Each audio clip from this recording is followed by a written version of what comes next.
lembrar vocês, é, na, acho que há 15 dias atrás, não no domingo passado, eu compartilhei com vocês uma palavra sobre a gente aprender a se gloriar nas tribulações. Quem lembra? A gente tem que se gloriar nas tribulações. E eu acredito que Deus, pelo menos é uma impressão que eu tenho, que Deus segue falando esse assunto e eu quero seguir nessa linha com vocês e eu gostaria de falar hoje com vocês sobre a gente aprender a se gloriar nas fraquezas. Paulo falou sobre se gloriar nas tribulações. Eu quero seguir nesse assunto, falar sobre a gente se gloriar nas fraquezas. E eu queria pedir você para abrir tua Bíblia aí, lá no livro de 2 Coríntios, capítulo 12. Vou ler do versículo 7 até o versículo 10. Estou lendo aqui a NAA. Queria que você prestasse atenção nessa leitura e queria conversar um pouquinho com você sobre esse assunto aqui. Amém? Então vamos lá. 2 Coríntios 12, do 7 até o 10. E para que eu não ficasse orgulhoso com a grandeza das revelações, foi-me posto um espinho na carne, mensageiro de Satanás, para me esbofetear, a fim de que eu não me exalte. 3 vezes pedi ao Senhor que o afastasse de mim. Então ele me disse: a minha graça é o que basta para você, porque o poder se aperfeiçoa na fraqueza. De boa vontade, pois, me gloriarei nas fraquezas, para que sobre mim repouse o poder de Cristo. Pois sinto prazer nas fraquezas, nos insultos, nas privações, nas perseguições, nas angústias, por amor de Cristo. Porque quando sou fraco, então é que sou forte. A minha oração aqui é que o Espírito Santo traga luz ao nosso coração. Eu acho que Deus está falando, pelo menos comigo, sobre isso. E acho que no final eu vou explicar o porquê que eu cheguei nessa palavra, né? Esses dias. Só para a gente entender um pouquinho aqui do contexto, do que está acontecendo aqui nessa palavra.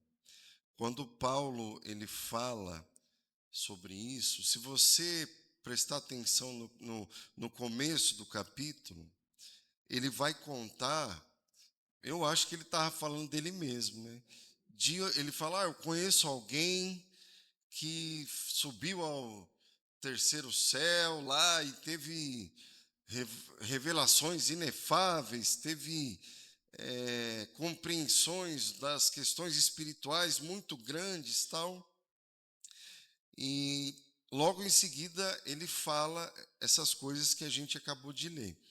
E ele fala de que Satanás, né, um mensageiro de Satanás, um enviado de Satanás, era um espinho na carne, e eu penso que ele tinha a compreensão de que, obviamente, isso era uma permissão de Deus para que acontecesse isso com ele. E ele usa uma expressão assim muito interessante, que ele fala, ó, foi-me posto um espinho na carne, que é mensageiro de Satanás, para quê? Para me esbofetear, né? A fim de que eu não me exalte. Essa palavra esbofetear, eu estava pesquisando, diz que não é só um tapa, não. É como se fosse um soco mesmo com mão fechada, com muita força. E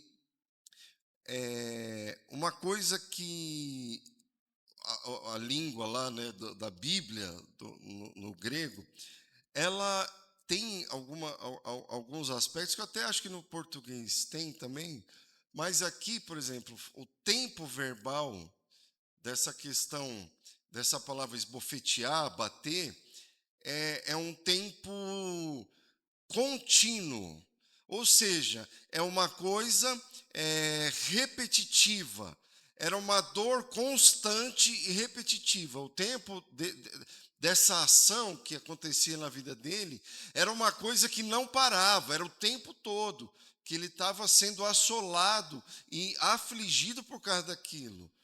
E aí os estudiosos, né, vão pesquisar, uns falam que é porque ele tinha muita dor de ouvido, outros falam porque ele tinha um problema na vista, dor nos olhos, outros falam que ele tinha até um quadro de epilepsia, outros falam que ele tinha uma febre por causa da, da- daquela, como é que chama, que tem lá, malária, por causa da malária. Enfim, o fato é que qualquer uma dessas coisas causava nele uma dor de cabeça, diz que era desesperadora, e ele sofria com isso. E quando fala sobre um espinho na carne, ele usa a expressão, né, foi-me posto que um espinho na carne. Essa expressão, irmãos, espinho na carne, sabe o que quer dizer? É como se fosse uma lança com brasa na ponta, que é enfiada na testa, assim, ó. Ele usa expressão que talvez para nós um espinho na carne é como se fosse um espinho mesmo que cutuca, que machuca, tal, mas o sentido que ele dá na Bíblia, essa frase lá na língua original, é o sentido de uma lança com brasa na ponta que entra na testa e assola é, ele com muitas dores. Mas o fato é que ele pede a Deus. É pecado pedir a Deus para tirar o espinho? Sim, é pecado, irmão? Não, tanto que ele pediu a Deus. Deus ouviu o pedido dele? Sim ou não? Deus respondeu o pedido dele? Sim. E qual foi o pedido dele? Qual foi a resposta de Deus? É o seguinte, filhão, a minha graça te basta. Aí eu fico pensando, vamos pensar comigo em quem que era esse homem, Paulo. A gente vive uma vida carregada de atribuições, sim ou não? Mas vamos pensar em Paulo. Paulo tinha um ministério muito abrangente a cumprir.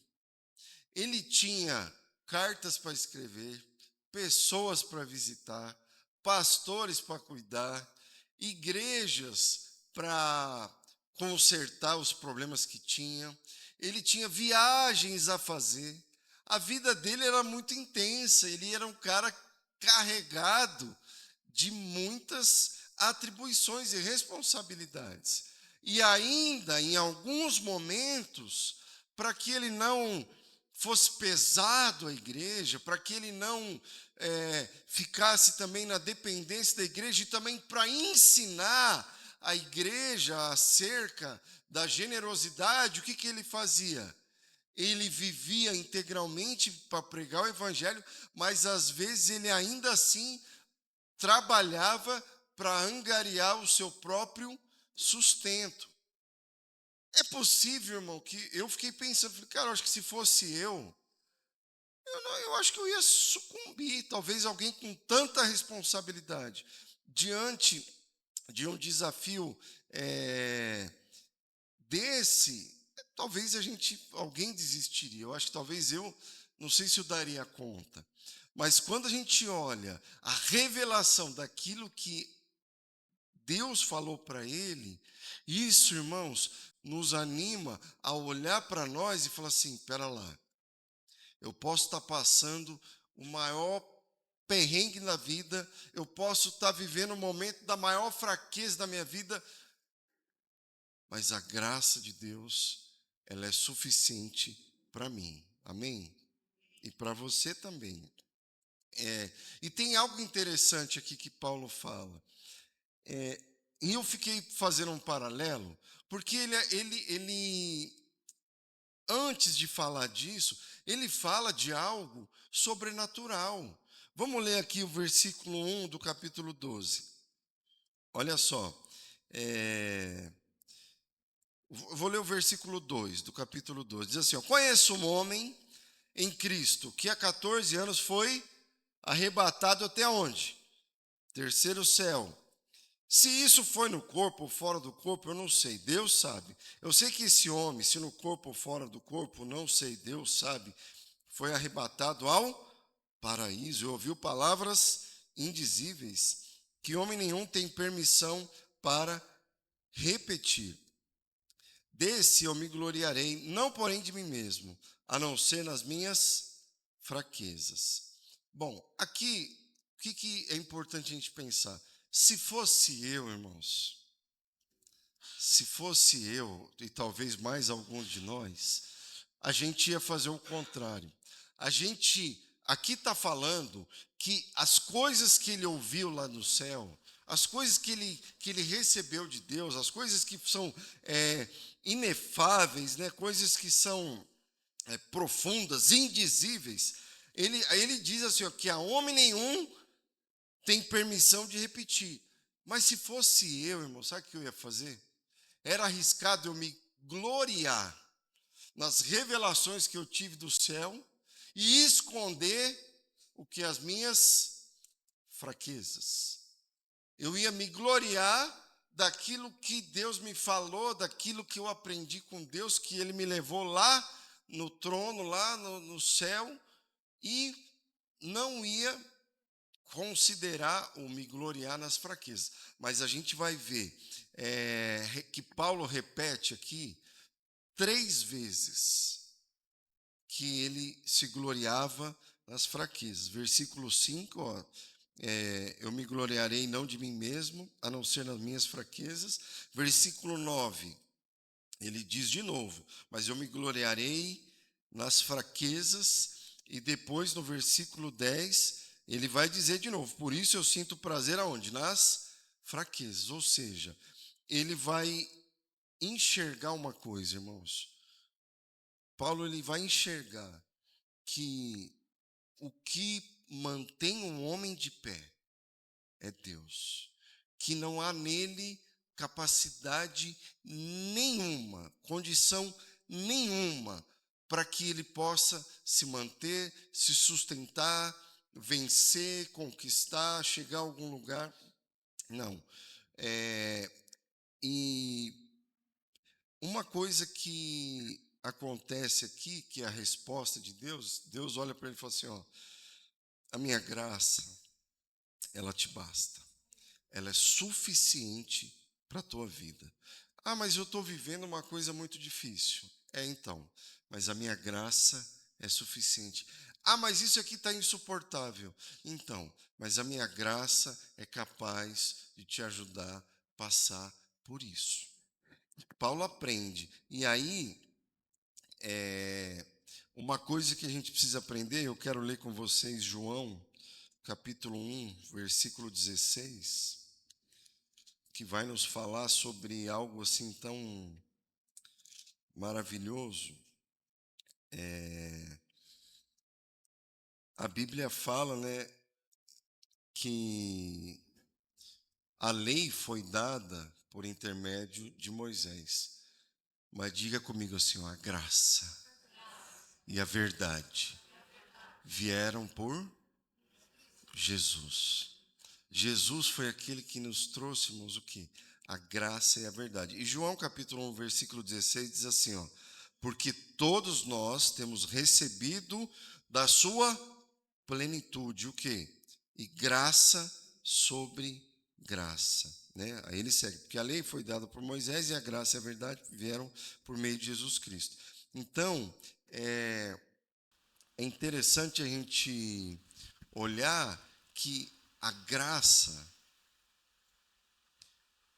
ela, no texto que a gente leu, falou assim, ó, da sua plenitude. O que é plenitude? É algo completo, é algo que não falta, é algo que é pleno. Então, dessa completude, dessa plenitude, nós recebemos o que? Graça. Mas é só graça? Não. É graça sobre o quê? Graça. Ou seja, é muita graça. E o que é essa graça que a gente precisa entender? A graça, entre várias definições que a gente pode ter, é a riqueza de Deus disponível a nós por meio do sacrifício de Jesus. Ou seja, a graça é tudo aquilo que nós precisamos para viver às custas do sofrimento de Jesus, né? E o que a gente precisa entender, irmãos, por que a gente passa por lutas, tribulações? Por que a gente passa por dias difíceis, né? Porque eu penso que a gente podia falar aqui de vários porquês, mas eu queria centralizar num porquê. É porque as adversidades, as situações, elas são permitidas por Deus para nos revelar uma coisa: você é fraco. Você é fraca. Essa é a única coisa. E por que a gente sofre? Porque a gente vive enganado. A gente acha, às vezes, que a gente dá conta. O que é o orgulho na vida de uma pessoa? O que é o orgulho? O orgulho é pensar de si mesmo mais do que convém. Então, o orgulho é quando eu confio na minha força. E aí Deus olha para mim e percebe, fala, eita, ele está confiando na força dele. Então vamos ver se ele dá conta. Aí Deus permite que o dia mal chegue, que as lutas cheguem para quê? Para você e eu chegarmos à conclusão de que nós não damos conta. E aí Paulo vai lá e pede para que o Senhor ele tire esse espinho da carne. E ele foi sincero, como eu e você devemos ser. E Paulo falou assim, Senhor, tira essa dor de mim, tira essa tribulação de mim, arranca esse negócio. Ou seja, ele pediu para Deus trocar. Ele pediu para Deus trocar aquela enfermidade pela saúde, pela cura. Não foi isso. E eu sei que muitas vezes Deus pode fazer. Deus pode trabalhar na nossa vida através da substituição. Sim ou não? Deus pode fazer na nossa vida uma substituição do momento de dor por um momento de alívio daquela dor. Deus pode substituir a enfermidade para uma saúde. Deus pode substituir o dia da angústia pelo dia da paz. Mas quando a gente olha a situação de Paulo, e eu penso que a gente pode trazer isso para a nossa vida, muitas vezes Deus ele não vai trabalhar no aspecto da substituição. Ele não vai trocar aquela situação difícil por uma coisa melhor, mas ele vai trabalhar através da transformação. Ele não vai substituir o que é ruim por uma coisa que está boa, mas ele vai permitir que, às vezes, aquilo que está ruim se mantenha para que nós sejamos transformados. Então, Deus, a gente vê Paulo pediu a substituição, mas Deus, ele deu a Paulo uma ferramenta, ele deu a ele o quê? A graça, a fim de que aquela situação, e isso é importante a gente entender, visando que aquilo que estava ruim trabalhasse a favor dele. né? Revelando o quê? O poder e a transformação no coração dele. Então, o que eu estou querendo dizer? Que muitas vezes Deus ele não tira a gente daquela situação difícil. Deus não tira, Ele permite que a gente fique. Mas para quê?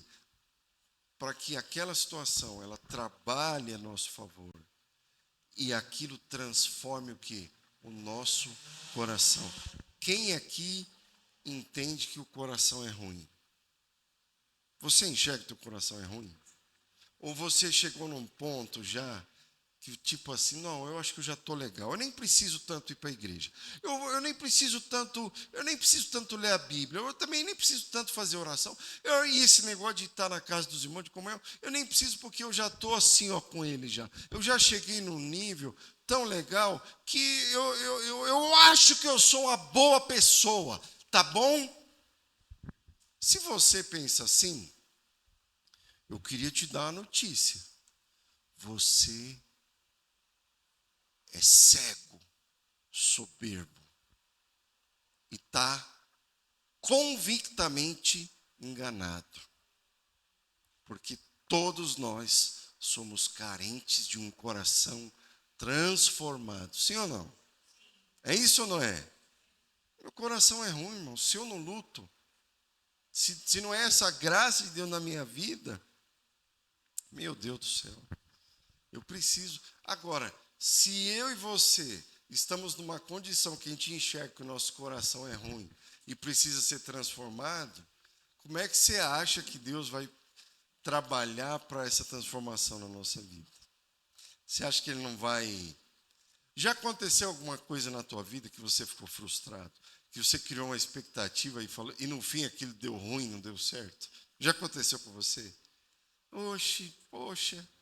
Sabe aquela decepção assim, irmão, que parece uma bazuca que te derruba, assim, te deixa decepcionado, frustrado com circunstâncias, com pessoas, com situações. Acontece com a gente quase toda semana. Tem situações que são mais marcantes, né, na nossa vida. Ok. E a pergunta é, por que Deus permitiu? E aí, irmãos, o nosso Deus é o Deus de toda a graça. A Bíblia fala que nós devemos nos achegar de que jeito? Confiadamente junto ao trono do quê? Da graça. Para obter o quê? Favor. Então, irmãos, e o favor às vezes não é o livramento. O favor é a condição para ficar nesse lugar. O trono do Senhor é um trono de justiça. O nosso Deus é um juiz. Mas a Bíblia também nos ensina que o trono de Deus é um trono de graça. É um trono de capacitação. E essa graça, ela tem a finalidade de trabalhar no nosso caráter e nos levar a vivermos acima da situação, acima da circunstância, acima dessa frustração, acima dessa decepção. Para quê? Para que nós sejamos transformados à imagem de Jesus. O nosso desafio é se parecer com Jesus. Quem quer se parecer com Jesus, irmãos? Eu quero ser transformado segundo Cristo. Eu quero me parecer com Jesus. E muitas vezes essas situações elas vêm para que nós sejamos transformados. Elas trabalham a nosso favor para que a gente seja conformado à imagem de Jesus, para que a gente cresça na nossa vida em Deus. Na outra semana eu falei, não sei se você vai lembrar, que Paulo, né, em Romanos capítulo 5, versículo 13, ele se gloriava nas tribulações. Por quê? Porque a tribulação produz perseverança. A perseverança produz o que? Um caráter aprovado. E o caráter aprovado produz em nós o que? Esperança. Ou seja, a tribulação ela vai nos levar a a sermos fiéis, a sermos constantes, a não sermos inconstantes. E essa perseverança vai moldar o nosso caráter. E à medida que o nosso caráter vai sendo moldado, nós não nos deixamos levar pelas ondas da tormenta, né? Não, o barco está balançando, está entrando água no barco, aquela tempestade, trovoada para lá, raio para cá, mas eu estou firmado nele, os meus olhos estão nele. E eu creio que o trono do Senhor, como eu falei, é um trono de graça. Mas é importante a gente entender, eu queria que você guardasse isso no teu coração. A graça de Deus é aquilo que nos capacita a viver por esse momento. Mas essa graça, ela só é liberada para aqueles que são humildes. Porque Deus dá graça a quem? Aos humildes. Mas resiste quem? O orgulhoso. Então, uma das coisas para a gente prestar atenção é falar, Senhor, será? Porque uma coisa é ruim, você passar pela tribulação. É ruim ou não é? É difícil, não é? Mas outra coisa que eu acho que é pior é passar pela tribulação sem a graça de Deus, meu irmão. Aí você fica literalmente, irmão, uma pessoa sem graça, um desgraçado. Não é assim? Eu estou passando pela tribulação. Se eu não estou debaixo dessa graça, eu fico sem graça, eu fico igual um desgraçado, literalmente. Entendeu? Agora, essa graça, ela é liberada quando eu reconheço que eu preciso. E, como eu falei, irmãos, essa graça, ela vem para nos ajudar a passar por qualquer situação, firmados em Deus. E você sabe o que Paulo nos ensina? Eu queria falar uma frase aqui para vocês. Me inspirou aqui dentro disso. Vou falar, hein, ó. Os sofrimentos não são nossos dominadores e tiranos que nos controlam, mas debaixo da graça são servos a nosso favor. Os sofrimentos não são nossos dominadores e tiranos que nos controlam, mas debaixo da graça são servos ao nosso favor. Ou seja, lembra aquela palavra de Romanos 8, 28, 29, que diz assim, ó: todas as coisas cooperam para o bem daqueles que amam a Deus e são chamados segundo o seu propósito. Ou seja, todas as coisas trabalham a nosso favor, inclusive o sofrimento, inclusive as tribulações, inclusive as situações que revelam a nossa fraqueza. Sabe quando você se vê diante de uma situação que você fala assim, ó, eu não sei o que fazer e a minha vontade é desistir. Graças a Deus que a gente não se move pela vontade. Amém, irmãos? Amém? Graças a Deus, eu dou glória a Deus que eu e você não nos movemos pela nossa vontade. Amém? Porque se a gente mover pela vontade, irmão, a gente vai andar, sabe aonde? É de passada, irmão. É de passada, assim, ó. A gente vai andar na carne. Sim ou não? Vai andar de passada na carne. Aí vai desistir do que Deus não mandou desistir. Vai fazer o que Deus não mandou fazer. Vai abraçar o que Deus não quer que abraça. Vai fugir do que Deus está mandando você abraçar. Não. Graças a Deus. Graças a Deus, porque nós não nos movemos na nossa vontade. Então, eu queria frisar com você que a luta que a gente passa, as dificuldades, o sofrimento, as angústias, tudo isso não domina a gente, não nos controla, mas debaixo da graça, Deus vai usar isso para trabalhar a nosso favor, ou seja, vai cooperar para que o caráter de Cristo seja aperfeiçoado em nós. Amém? E o que tem uma frase que ele fala aqui, irmãos, que eu fiquei lendo essa semana e eu fiquei em crise. Eu falei, cara, eu acho que eu não consigo reproduzir essa fala. Estou sendo sincero. Eu falei, meu Deus, uma pessoa para dizer um negócio desse. Ele fala assim, versículo 10. Olha só, irmão. Por isso, sinto prazer nas fraquezas, nos insultos, nas privações, nas perseguições, nas angústias. Meu Deus do céu, eu falei assim, eu acho que eu não consigo falar isso. Eu não dou conta. Eu tenho prazer. Irmãos, mas o ponto é o seguinte.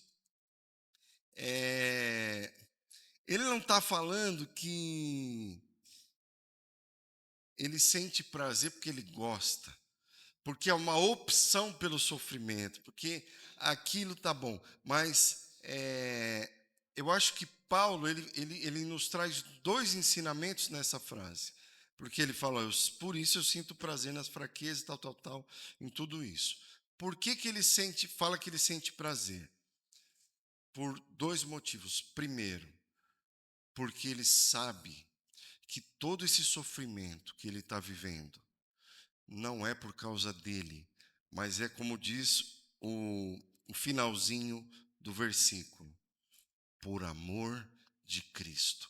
É porque ele fala que tudo que ele está vivendo, todo o sofrimento dele, fala, cara, eu estou vivendo, mas é por amor a Jesus, mas é por causa dele, mas é por ele, mas é por ele, então eu aguento, então eu suporto, então vale a pena. Esse sentir prazer é dizer assim, vale a pena. Vale a pena. E um outro motivo que eu acho que ele nos ensina, que é um benefício do sofrimento, é porque quando você se gloria nisso, na fraqueza, fala assim, eu sou fraco, é igual Davi. Davi, em um dos salmos, ele diz assim, eu sou pobre. Você sabia que Davi tinha muito dinheiro? Hã? Sabia que Davi era rico? No caso, irmãos, ele era um rei. Mas ele passou tanta luta e ele chegou numa conclusão que ele falou assim, eu sou pobre e necessitado, porém o Senhor cuida de mim. É a mesma revelação, irmãos. É a mesma luz que ele teve, que Paulo teve aqui. Por que Paulo fala que ele tem prazer nas fraquezas? Sabe por quê? Porque ele disse aqui, porque o poder de Deus opera aonde? Na fraqueza. Irmão, quando você é autossuficiente, sabe o que Deus diz para você? Quando você confia no teu braço, quando você confia na tua força, quando eu dou muita atenção para a minha força, confio em mim mesmo, sabe o que Deus diz? Ele fala, poxa filho, eu queria tanto te dar poder, mas como você está forte, então confia na tua força e segue na tua força. Eu imagino Deus pensando, mas eu tenho certeza que uma hora ele não vai dar conta. Aí ele vai chegar em mim e eu estou aqui para dar graça para ele ou para ela. Amém? Paulo, ele vai nos ensinar que ele tinha prazer nas fraquezas, que ele sabia que valia a pena porque era por amor a Cristo, mas ele sabia que valia a pena também porque nessa fraqueza o poder de Deus, ele operava. E tem uma palavra aqui, irmãos, eu fiquei olhando as palavras desse versículo. Fiquei olhando o significado das palavras. Não consegui todas, mas alguma me chamou a atenção. Por exemplo, versículo 9 diz assim, só a segunda parte, de boa vontade pois me gloriarei nas fraquezas, para quê? Para que sobre mim o quê? Diga comigo, repouse o poder de Cristo. A palavra repousar aqui, irmãos, é uma palavra muito forte.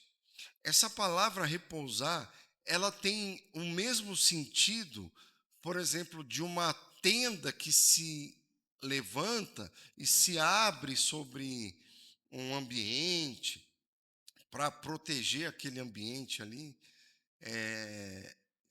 da chuva, do sol, tal. Então ele fala sobre se gloriar, né, nas fraquezas, reconhecer essa fraqueza, porque quando eu enxergo que eu sou fraco, o que vai acontecer? Sobre mim vai repousar a tenda do poder de Deus, ela vai se pousar sobre mim, mas é o mesmo sentido daquela Shekinah, é o mesmo sentido da nuvem que acompanhava de dia e à noite também. E é o mesmo sentido de quando a gente fala, por exemplo, da glória de Deus, que é a Shekinah, que quando a Shekinah vem, ela cobre, ela envolve, ela enche, ela guarda, ela capacita.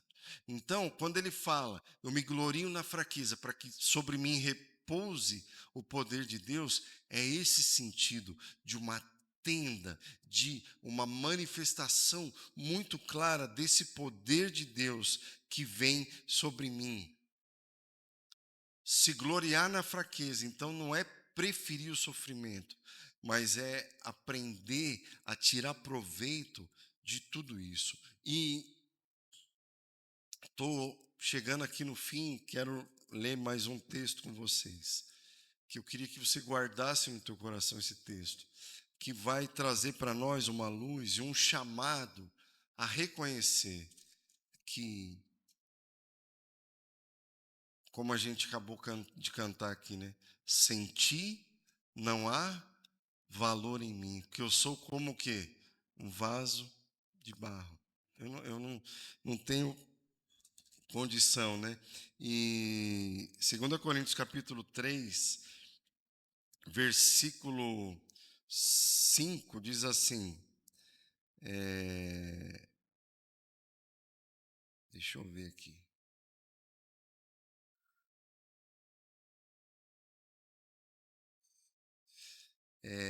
Não que nós mesmos sejamos capazes de pensar alguma coisa, como se partisse de nós. Pelo contrário, a nossa capacidade vem de Deus. Algumas traduções vão dizer, a nossa suficiência, ela vem de Deus. Então, irmãos, o que eu queria dizer para você? Nem toda luta, nem todo sofrimento, nem toda dificuldade é fruto do pecado. O pecado, irmãos, deixa eu te falar uma coisa.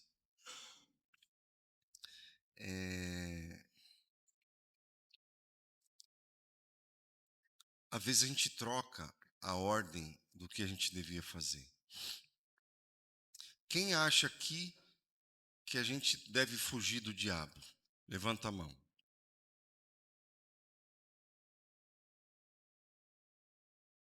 Ficou com dúvida, né? E aí, fujo ou não fujo do diabo? O que a Bíblia diz sobre a nossa atitude com relação a ele? Resistir ao diabo.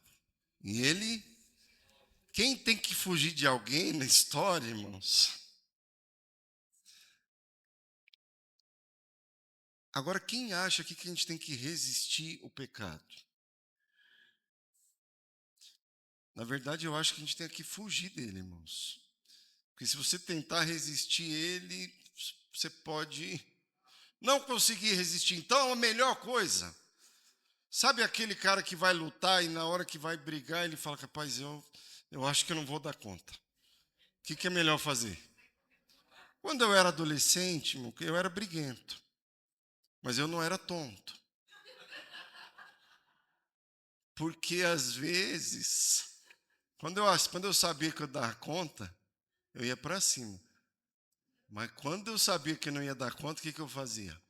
Rapaz, eu picava a mula, irmão. Eu fugia, fácil. Eu vou apanhar de bobo. De vez em quando não dava para fugir. Aí eu apanhava, não tinha jeito. Mas, o problema é o seguinte. Então vamos lá. Ó. Resiste o diabo e foge do pecado. Diga comigo, resistir o diabo e foge do pecado. O problema é que a gente já veio falar o contrário, entendeu? A gente quer fugir do diabo e, e resistir o pecado, irmão. Não dá. O pecado, ele ainda é forte, irmão. Ele ainda é forte. A gente... Ah, mas eu já estou muito espiritual. Então tá bom, mas eu vou te falar. Não dá para garantir, entendeu? Eu acho que assim é meio arriscado. Então, no caso, é melhor fugir. Sim ou não? Isso é covardia? Não, irmão. Isso é consciência de que eu sei que o meu coração é ruim. Meu coração não presta. E outra, a minha carne, do que ela gosta? Hã? Ela gosta do pecado, irmão. Ela gosta disso. Agora, e por que eu estou falando isso? Só um parênteses. Nem toda a nossa luta, nem toda a nossa angústia é fruto do pecado. E o pecado, como eu acabei de dizer, ele nos destrói. O pecado, eu sempre uso essa figura, né? É igual quando você vai fazer um bolo, você põe a farinha, você põe o leite, né? Põe lá os ingredientes e você joga o danado do ovo podre. O que acontece com aquela massa? Dá para separar, para tirar? Quando cai um ovo podre na massa que você ia fazer o bolo, irmão, estragou toda a massa. Então, o pecado, ele estraga a gente. É isso. Por isso que a gente tem que fugir. E de glória em glória, vencê-lo. E por que o pecado é tão ruim, irmão? Porque uma pessoa, presta atenção nisso que eu vou falar, ó, uma pessoa sem nenhum sofrimento na vida, presta atenção nisso que eu vou falar. Presta atenção. Uma pessoa sem nenhum sofrimento na vida, que vive uma vida, como diz o português, nababesca. Sabe o que é uma vida nababesca? É alguém que vive muito bem, sem problemas, financeiramente bem, com a saúde em dia, sem dores de cabeça, sem nada. É uma pessoa que está vivendo num mar de rosas. Agora, uma pessoa que vive sem nenhum sofrimento, mas que está rebelde contra Deus, está pior do que um discípulo de Jesus debaixo de sofrimento. Você está me entendendo? Faz sentido o que eu estou falando? Alguém longe de Deus, que vive uma vida boa, está pior do que alguém que ama Jesus, mas está vivendo uma tribulação. O sofrimento, a luta, essa fraqueza que a gente precisa reconhecer, ela nos aperfeiçoa na humildade. E quando a gente reconhece a nossa fraqueza, fala, Senhor, pode ser que alguém aqui entre nós precise nessa manhã dizer assim, tá bom, Senhor, eu entendi. Eu sou fraco, pronto, falei, assumi. Eu não tinha enxergado, mas hoje eu enxerguei, eu sou fraco, é isso. Pronto, falei e reconheço. Ai, poxa, então tá bom. Então agora você reconheceu que você é fraco e fraca. Eu estou começando a ficar com a impressão, diz o Senhor, né, que você está ficando mais humilde. Então, se você está ficando mais humilde, então toma mais uma carga aí, ó, de graça. Toma mais uma carga de graça. Porque quando alguém fica humilde, o que Deus faz? Ele dá graça. E queria encerrar isso aqui dizendo para você o seguinte: irmãos, a palavra de Deus, ela é fiel. A palavra de Deus não muda. A palavra de Deus, ela nos sustenta. Você sabia que você pode, debaixo de uma palavra dessa, manter a tua vida, talvez por anos, debaixo de uma palavra que Deus te deu? Porque essa palavra é fiel e essa palavra é o que te sustenta. Por isso, irmãos, eu vou me gloriar, como Paulo falou lá em Romanos 5,13, nas tribulações. Eu vou falar, puxa, Senhor, está difícil, mas eu sei que vale a pena. Eu vou me gloriar nas fraquezas. Ou seja, se tem uma coisa que eu sei que eu sou, é fraco. Eu não tenho nada de bom e de capacidade em mim. Talvez os coaches vão ouvir eu falando isso, vão achar que eu sou um lunático. Eu vivo em outro planeta. Porque o ensino de muitos, você pode. Você dá conta, você é isso. Irmão, eu até posso. Mas se a graça dele estiver em mim. Porque se eu não tiver a graça, tudo que eu vou viver é o quê? Obra morta. Não chega em lugar nenhum. E eu queria animar você com isso daqui. Dizendo que a palavra de Deus, ela é fiel, irmãos, ela é poderosa. Você sabe que, às vezes, eu me lembro de experiências na vida, eu estava desesperado, mas desesperado. E falei, Senhor, eu preciso de uma palavra.